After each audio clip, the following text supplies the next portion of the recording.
10, 9, 8, 7, 6, 5, 4, 3, 2, 1, 0. Ignition, liftoff. Semper Fi, aim high. Go Falcon, go Dragon.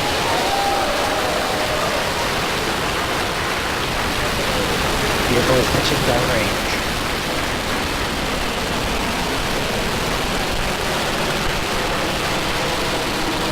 Stage 1 for Volta Nominal.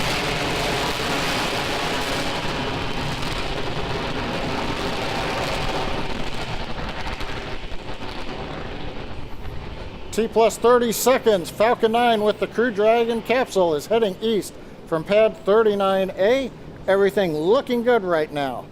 As we get ready for max dynamic pressure, we are now throttling down the first stage engines on the Falcon 9. Power and telemetry nominal. Everything continues to look good. We're approaching the period of maximum dynamic pressure. Vehicle is supersonic and passing through maximum dynamic pressure. You've heard we're supersonic, we're through max Q. We're getting ready now to throttle the engines back up on the first stage. Stage 1, throttle up. There's the call out.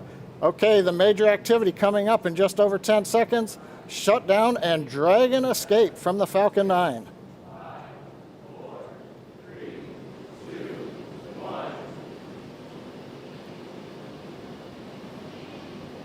Miko, Dragon launch escape initiated.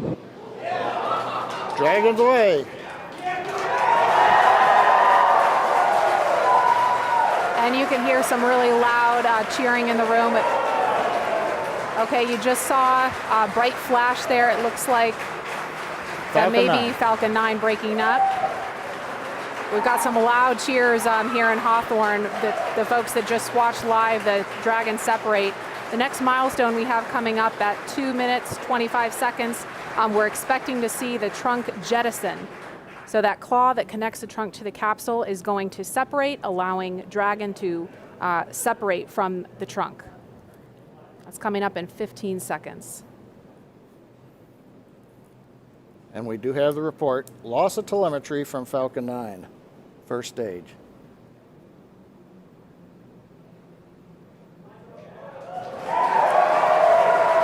And there you just saw the trunk jettison. Again, some really loud cheers here in Hawthorne, California. This test is looking great so far. Nice view from the back of the Dragon capsule. We're also trying to see if we get the view there on the right-hand side from the aircraft that's orbiting the area. Now the Dragon control system is now going to be reorienting the capsule. We're at a high altitude where the aerodynamics are negligible. So we're going to use the small Draco thrusters on the Dragon capsule to reorient it. That gets it in a position with a heat shield down to re-enter the Earth's atmosphere, and then later to deploy the drogue parachutes. Now those drogue chutes, we expect to get confirmation that those have deployed at T plus 4 minutes and 48 seconds. So we've got just a little bit of breathing room before we hear that happen. Those parachutes are protected during ascent, on orbit, and re-entry by a panel that's up near the nose cone of the capsule. So we're going to jettison the panel, then the mortars will fire to deploy those 2 drogue chutes. Again, that's coming up in just over a minute at T plus 4 minutes and 48 seconds.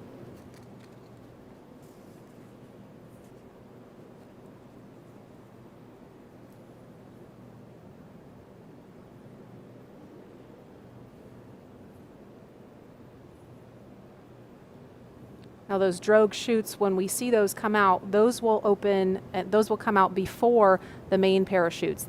Those drogue parachutes are what we use to begin to decelerate the Dragon capsule in preparation for splashdown. We understand we're getting into the drogue deploy envelope on the Dragon capsule. We expect that will happen when Dragon is at about 20,000 feet.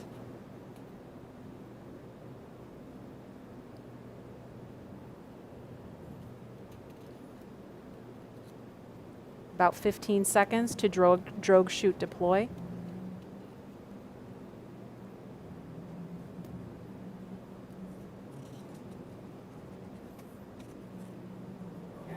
And there they are. Drogue chutes are out.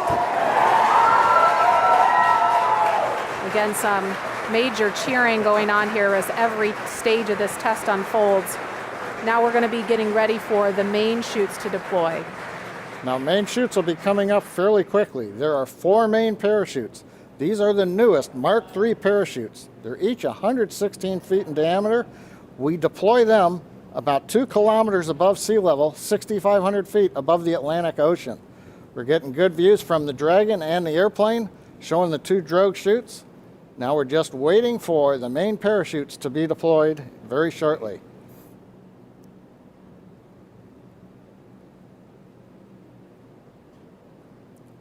And we have the view from a different camera on Dragon showing the 4 main parachutes. Now they are deployed in a reefed condition. That means we're keeping them fairly shut to avoid shocks, and now we're slowly opening up the 4 parachutes. Great views coming off of the Dragon camera on the left, and we can also see the 4 parachutes from the airplane on the right. That is a really cool view. Nice view of the orange and white parachutes as they're opening up into the 2nd position, and then going to fully open. From fully open, we'll be descending about 20 to 25 feet per second down to the Atlantic. So from that 6,500 foot altitude, it's going to take us a few minutes to splash down. Also right now that the mains are out, a sequence is performed on the Dragon, which will reorient the crew seats into a splashdown position, give them a little better angle to take the slow bounce as we hit the ocean. Now, Maria, I talked about the parachutes came out initially at a reefed condition. That's fairly standard. They come out not fully open. That way they're minimizing the shock on the parachutes. We're also minimizing the shock on the capsule. Again, we want to give a smooth ride to the crew as they are coming back through the Earth's atmosphere. Right. Now, the parachutes are located behind a door that's at the bottom of the capsule. It's below the crew hatch. So Dragon commands the door to release, and as you saw in the video, the drogue parachutes pull the door away, and that pulls the 4 main parachutes out. Now, these are the new Mark III parachutes. We've completed here at SpaceX over 80 tests of that parachute system, including 10 multi-parachute tests of this particular upgraded parachute design over the last few months to demonstrate that the design is ready for flight. And we're just inside 2 minutes of when we expect to see splashdown. The recovery teams are already out there in the Atlantic Ocean standing by, ready with fast boats to begin their initial approach to Dragon. Again, we mentioned this before, but the recovery operation we expect to take a couple of hours. I've heard a call out, we're below 500 meters. And we expect when Dragon splashes down, it's going to be roughly 32 kilometers offshore.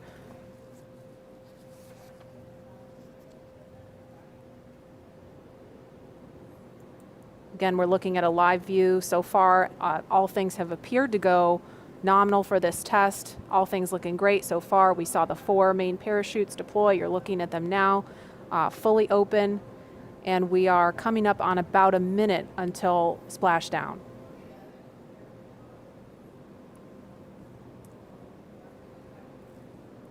I think we may have heard a call out of 100 meters to go. Yeah, I just heard that too. Yep.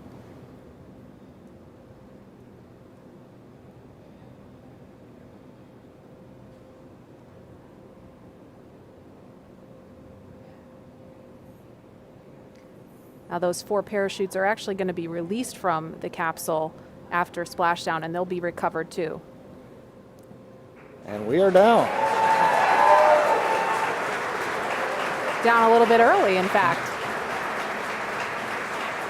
And there you can see the recovery boat beginning to approach instantly. I'm going to try to talk a little bit louder so you can hear me over the folks here. This has been a really exciting thing to see because we had the weather.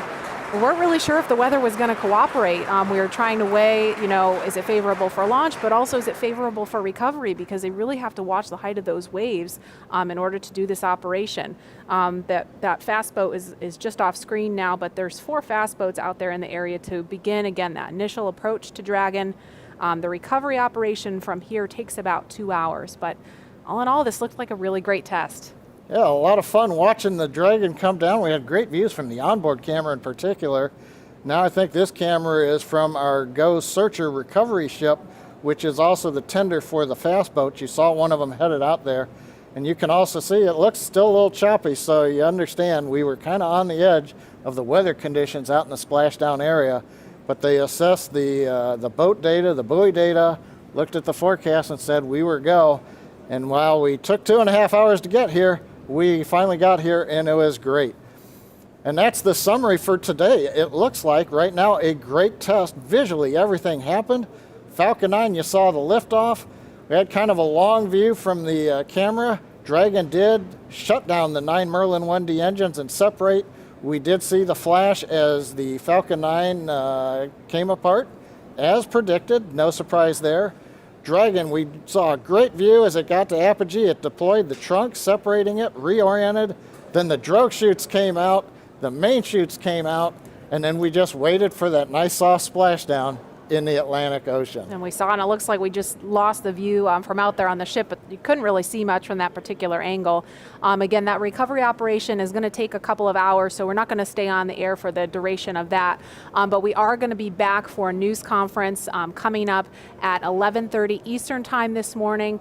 That would be, let me do the math real quick, 8:30 Pacific time. We're going to hear from NASA and SpaceX leaders about their initial thoughts on this test that you just saw. Of course, everything looked fantastic, but there's going to be a lot of data to dig into. They're going to also collect those parachutes, get a lot of data from that, and then see what the next steps are on the path to Demo 2, when, of course, we're going to be launching NASA astronauts Bob Behnken and Doug Hurley. So stay tuned for that news conference. It will be carried live on NASA TV. If you're watching on the web, just tune to nasa.gov/live so you can see that coverage. Again, that's 8:30 Pacific time, 11:30 Eastern.